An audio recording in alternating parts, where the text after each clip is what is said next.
Orang Filistin mengumpulkan tentaranya untuk berperang.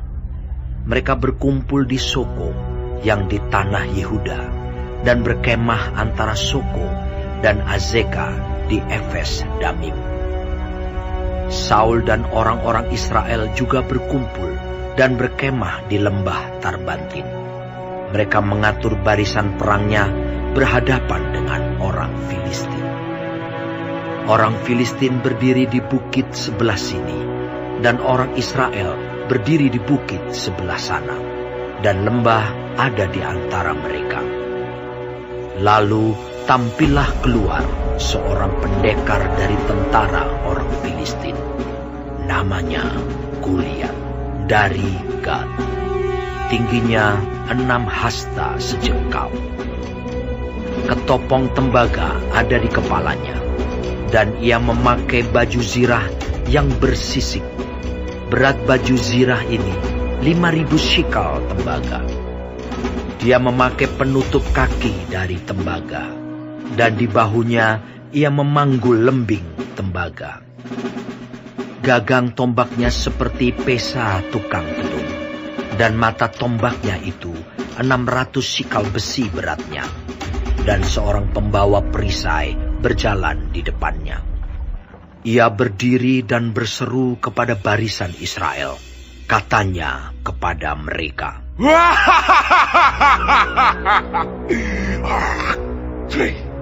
"Mengapa kamu keluar untuk mengatur barisan perangmu?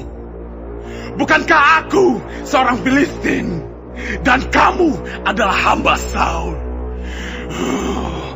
Pilihlah bagimu seorang, dan biarlah ia turun mendapatkan daku. Jika ia dapat berperang melawan aku dan mengalahkan aku, maka kami akan menjadi hambamu.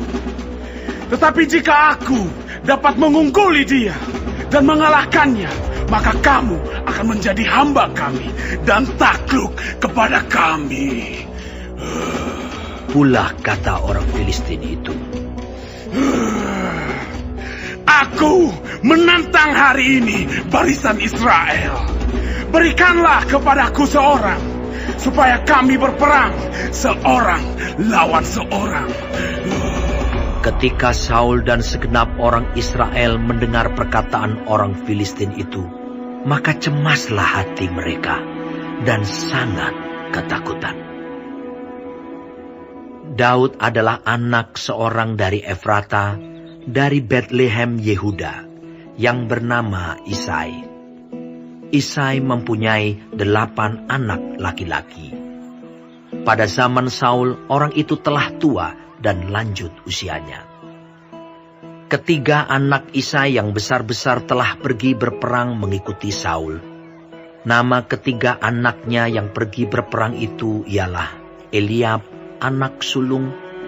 Anak yang kedua ialah Abinadab, dan anak yang ketiga adalah Syama.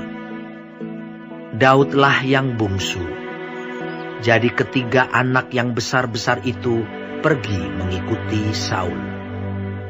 Tetapi Daud selalu pulang daripada Saul untuk menggembalakan domba ayahnya di Betlehem. Orang Filistin itu maju mendekat pada pagi hari dan pada petang hari. Demikianlah ia tampil ke depan 40 hari lamanya. Isai berkata kepada Daud anaknya, "Ambillah untuk kakak-kakakmu bertih gandum ini seeva, dan roti yang 10 ini. Bawalah cepat-cepat ke perkemahan kepada kakak-kakakmu. Dan baiklah, sampaikan keju yang 10 ini kepada kepala pasukan 1000. Tengoklah apakah kakak-kakakmu selamat, dan bawalah pulang suatu tanda dari mereka." Saul dan mereka itu dan semua orang Israel ada di lembah Tarbantin, tengah berperang melawan orang Filistin. Lalu Daud bangun pagi-pagi, ditinggalkannyalah kambing dombanya pada seorang penjaga, lalu mengangkat muatan dan pergi, seperti yang diperintahkan Isai kepadanya. Sampailah ia ke perkemahan. Ketika tentara keluar untuk mengatur barisannya dan mengangkat sorak perang, orang Israel dan orang Filistin itu mengatur barisannya. Barisan berhadapan dengan barisan. Lalu Daud menurunkan barang-barangnya dan meninggalkannya di tangan penjaga barang-barang tentara. Berlari-larilah Daud ke tempat barisan. Sesampai di sana, bertanyalah ia kepada kakak-kakaknya, apakah mereka selamat. Sedang ia berbicara dengan mereka, tampillah maju pendekar itu. Namanya Goliat, orang Filistin dari Gat, dari barisan orang Filistin. Ia mengucapkan kata-kata yang tadi juga, dan Daud mendengarnya. Ketika semua orang Israel melihat orang itu, larilah mereka daripadanya dengan sangat ketakutan. Berkatalah orang-orang Israel itu, "Sudahkah kamu lihat orang yang maju itu? Sesungguhnya ia maju untuk mencemoohkan orang Israel. Orang yang mengalahkan dia akan dianugerahi raja kekayaan yang besar. Raja akan memberikan anaknya yang perempuan kepadanya, dan kaum keluarganya akan dibebaskannya dari pajak di Israel." Lalu berkatalah Daud kepada orang-orang yang berdiri di dekatnya, "Apakah yang akan dilakukan kepada orang yang mengalahkan orang Filistin itu dan yang menghindarkan cemooh dari Israel? Siapakah orang Filistin yang tak bersunat ini, sampai ia berani mencemoohkan barisan daripada Allah yang hidup?" Rakyat itu pun menjawabnya dengan perkataan tadi, "Begitulah akan dilakukan kepada orang yang mengalahkan dia." Ketika Eliab, kakaknya yang tertua, mendengar perkataan Daud kepada orang-orang itu, bangkitlah amarah Eliab kepada Daud sambil berkata, "Mengapa engkau datang? Dan pada siapakah kau tinggalkan kambing domba yang 2-3 ekor itu di padang gurun? Aku kenal sifat pemberanimu dan kejahatan hatimu. Engkau datang kemari dengan maksud melihat pertempuran." Tetapi jawab Daud, "Apa yang telah kuperbuat? Hanya bertanya saja." Lalu berpalinglah ia daripadanya kepada orang lain dan menanyakan yang sama. Dan rakyat memberi jawab kepadanya seperti tadi. Terdengarlah kepada orang perkataan yang diucapkan oleh Daud. Lalu diberitahukanlah kepada Saul, dan Saul menyuruh memanggil dia. Berkatalah Daud kepada Saul, "Janganlah seseorang menjadi tawar hati karena dia. Hambamu ini akan pergi melawan orang Filistin itu." Tetapi Saul berkata kepada Daud, Tidak mungkin engkau dapat menghadapi orang Filistin itu untuk melawan dia, sebab engkau masih muda, sedang dia sejak dari masa mudanya telah menjadi prajurit. Tetapi Daud berkata kepada Saul, "Hambamu ini biasa menggembalakan kambing domba ayahnya. Apabila datang singa atau beruang yang menerkam seekor domba dari kawanannya, maka aku mengejarnya, menghajarnya, dan melepaskan domba itu dari mulutnya. Kemudian, apabila ia berdiri menyerang aku, maka aku menangkap janggutnya, lalu menghajarnya dan membunuhnya. Baik singa maupun beruang telah dihajar oleh hambamu ini, dan orang Filistin yang tidak bersunat itu, ia akan sama seperti salah satu daripada binatang itu, karena ia telah mencemooh barisan daripada Allah yang hidup." Pula kata Daud, "Tuhan yang telah melepaskan aku dari cakar singa dan dari cakar beruang, Dia juga akan melepaskan aku dari tangan orang Filistin itu." Kata Saul kepada Daud, Pergilah, Tuhan menyertai engkau. Lalu Saul mengenakan baju perangnya kepada Daud. Ditaruhnya ketopong tembaga di kepalanya, dan dikenakannya baju zirah kepadanya. Lalu Daud mengikatkan pedangnya di luar baju perangnya. Kemudian ia berikhtiar berjalan, sebab belum pernah dicobanya. Maka berkatalah Daud kepada Saul, "Aku tidak dapat berjalan dengan memakai ini, sebab belum pernah aku mencobanya." Kemudian ia menanggalkannya. Lalu Daud mengambil tongkatnya di tangannya dipilihnya dari dasar sungai 5 batu yang licin, dan ditaruhnya dalam kantung gembala yang dibawanya, yakni tempat batu-batu, sedang umbannya dipegangnya di tangannya. Demikianlah ia mendekati orang Filistin itu. Orang Filistin itu kian dekat menghampiri Daud, dan di depannya orang yang membawa perisainya. Ketika orang Filistin itu menunjukkan pandangnya ke arah Daud, serta melihat dia, dihinanya Daud itu karena ia masih muda, kemerah-merahan dan elok parasnya. Orang Filistin itu berkata kepada Daud, "Anjingkah aku? Maka engkau mendatangi aku dengan tongkat." Lalu demi para allahnya, orang Filistin itu mengutuki Daud. Pula orang Filistin itu berkata kepada Daud, "Hadapilah aku, maka aku akan memberikan dagingmu kepada burung-burung di udara dan kepada binatang-binatang di padang." Tetapi Daud berkata kepada orang Filistin itu, Engkau mendatangi aku dengan pedang dan tombak dan lembing, tetapi aku mendatangi engkau dengan nama Tuhan semesta alam, Allah segala barisan Israel yang kau tantang itu. Hari ini juga Tuhan akan menyerahkan engkau ke dalam tanganku, dan aku akan mengalahkan engkau dan memenggal kepalamu dari tubuhmu. Hari ini juga aku akan memberikan mayatmu dan mayat tentara orang Filistin kepada burung-burung di udara dan kepada binatang-binatang liar, supaya seluruh bumi tahu bahwa Israel mempunyai Allah, dan supaya segenap jemaah ini tahu bahwa Tuhan menyelamatkan bukan dengan pedang dan bukan dengan lembing. Sebab di tangan Tuhanlah pertempuran, dan ia pun menyerahkan kamu ke dalam tangan kami. Ketika orang Filistin itu bergerak maju untuk menemui Daud, maka segeralah Daud berlari ke barisan musuh untuk menemui orang Filistin itu. Lalu Daud memasukkan tangannya ke dalam kantungnya, diambilnyalah sebuah batu dari dalamnya, diumbannya, maka kenalah dahi orang Filistin itu, sehingga batu itu terbenam ke dalam dahinya, dan terjerumuslah ia dengan mukanya ke tanah. Demikianlah Daud mengalahkan orang Filistin itu dengan umban dan batu. Ia mengalahkan orang Filistin itu dan membunuhnya tanpa pedang di tangan. Daud berlari mendapatkan orang Filistin itu, lalu berdiri di sebelahnya.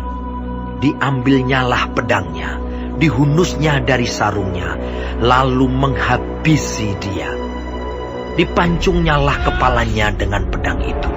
Ketika orang-orang Filistin melihat bahwa pahlawan mereka telah mati, maka larilah mereka. Maka bangkitlah orang-orang Israel dan Yehuda. Mereka bersorak-sorak lalu mengejar orang-orang Filistin sampai dekat Gat dan sampai pintu gerbang Ekron.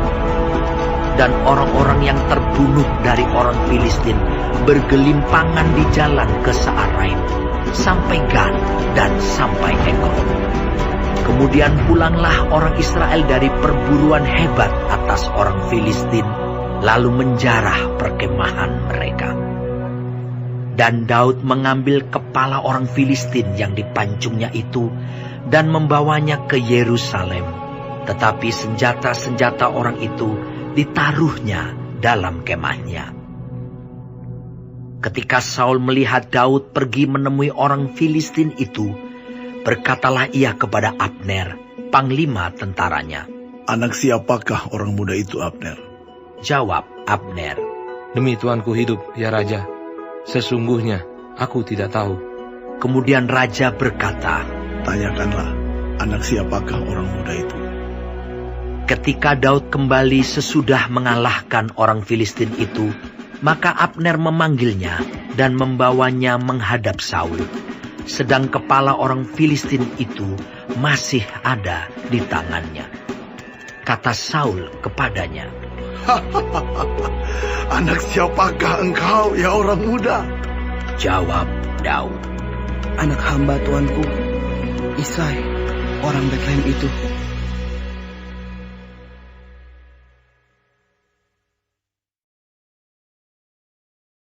Shalom semua jemaat Tuhan. Kembali kita di dalam pendalaman Alkitab Clearsight. Sekarang kita sudah memasuki kitab 1 Samuel 17. Tuhan Yesus memberkati.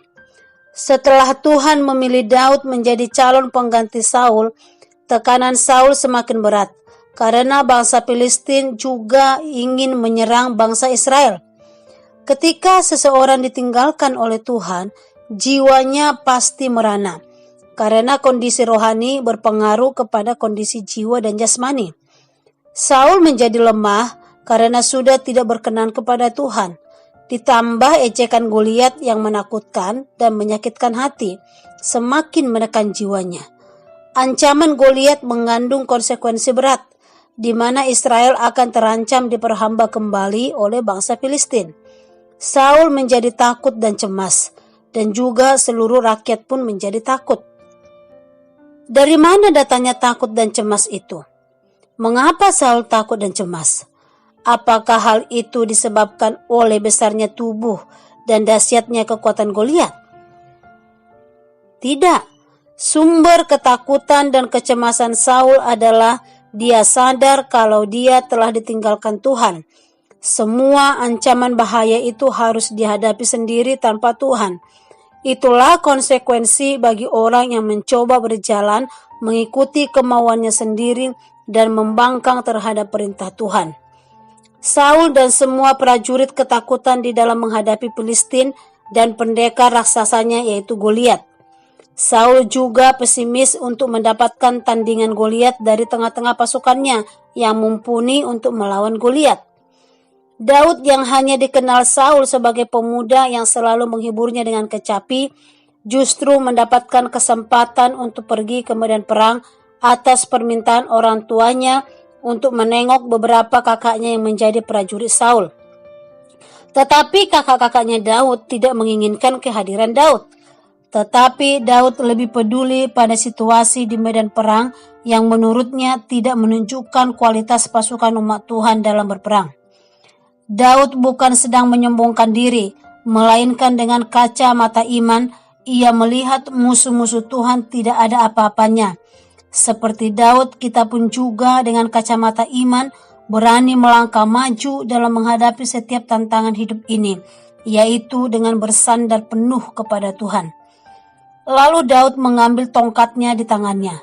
Dipilihnya dari dasar sungai 5 batu yang licin dan ditaruhnya dalam kantong gembala yang dibawanya, yakni tempat batu-batu, sedang umbannya dipegangnya di tangannya. Demikianlah ia mendekati orang Filistin itu. Daud bukan sekedar menggertak, tetapi Daud sungguh melakukan tindakan yang luar biasa beraninya. Ia maju menghadapi Goliat dengan bersenjatakan tongkat, 5 batu licin yang diambilnya dari dasar sungai, kantong gembala dan umban. Tentu ini membuat pihak kawan dan musuh tercengang dan terkejut dengan keberanian yang lugu. Yang selayaknya orang berperang itu mengenakan baju perang dan segala kelengkapannya. Apalagi yang dihadapinya itu adalah bukanlah sekedar prajurit sembarangan. Goliat adalah raksasa maha perkasa. Daud tahu benar apa yang sedang terjadi dan apa yang seharusnya terjadi.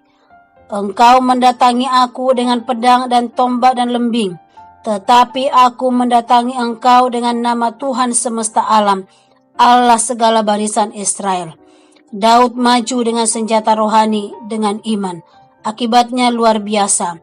Tuhan melakukan hal yang di luar perhitungannya. Daud mengalami kemenangan. Kemenangan iman adalah kemenangan Tuhan. Amin. Tuhan Yesus memberkati.